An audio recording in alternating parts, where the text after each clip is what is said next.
What's good? What is good, my peoples, man? Alright, so you already know this is 2K26, and I haven't been posting up as build as much because I've been going crazy with the shorts. My bad, but I'm getting back to it. This is Kristaps Porzingis. I made two versions of this build. One of them's very good if you're like a random rec. Random Rex play by themselves and really don't have teammates to play with. So if you're one of those, you can pick that build. And then I have another build that is good with like a team. This is the solo build, okay? And you could say, my bad, golly. You could tell that it's a solo type of build because guess what? It could do like basically everything by itself. And you see that close shot being like like 90 something. Like that's insane with amazing shooting. You have decent passing, you have crazy blocking, plus just think like all these are amazing stats. Now the strength is not that good because the 79 strength is really not that good. But I'm not gonna lie, people don't really have strength, and you're going versus centers, yeah, they're gonna have strength. But you're like 240 something at 7'1". Who's going to be bigger than 240 something unless they're a post scorer? You got to think like that. So then you get Kristaps Porzingis, and you even get compared to Victor Wembanyama. That's hard to make. And George Micah. And like the only weakness you have is, I believe, is something about passing or something about premier defense. It was something. But either way, it was still pretty good. And that's the solo Q one.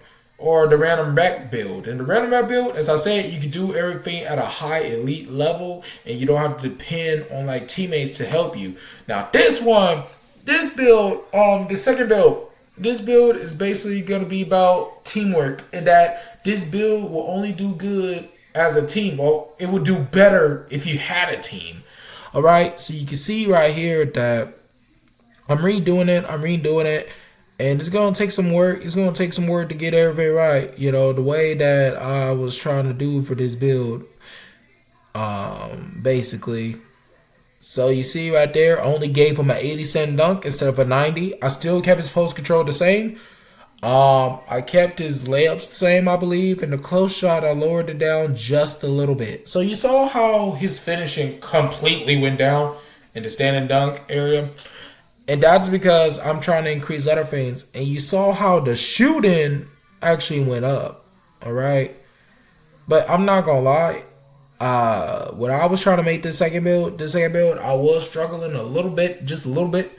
Only because like I was trying to make sure that this could do good in a team. Okay. I was trying to make something different, but still you get the same results or even better. So it was a little hard to just try to do all that at first. And especially since I made him at 7 feet instead of 7'1", so you lost that height advantage. But I'm not going to lie, the finishing is all going to be weak for this time. The finishing is going to be a little weak except for the close shot, but it is a little bit weaker than usual. When it does come to his ball handle, his speed with the ball, notice how that's actually faster. So you are able to ISO if you need to. If you want. I wouldn't recommend it, but hey, y'all need to have fun. This game's about having fun, so I ISO with Kristaps Porzingis. And you see how his rebound is way much better than usual. I believe I was struggling in the defense department because I was trying to figure out what could I do for the defense and how can I still make it good and make him a relevant defender, because you know that Porzingis in real life, he's called the unicorn for a reason. Unicorns are basically considered make-believe and fairy tales, and how that it's hard to really try to find or see a unicorn. So he is unique, and he can basically do everything at this height that he is, taller than 7 feet, and like he's very sufficient at it. So you see right here, I made Porzingis and I made Chris Bosh. Everybody know that Chris Bosh was one of the best big men of all time. We all know that. And Donovan Clingan. Now we know that Clingan is an upcoming center that can really have crazy potential if he continues to have that work ethic. And then now All I'm doing is just showing you a little bit of his shooting skills, of what he could do inside, and how he gets crazy animations. And this is the team one. I didn't play the other one. Well, I did test it out, but I didn't show it because that video would be it would be too long. So honestly, as I said before, let's break it down real quick. This one is better for a team because he has better playmaking. And the shooting is a little bit the same, but this shooting is a little bit better. So shooting and playmaking is a little bit better.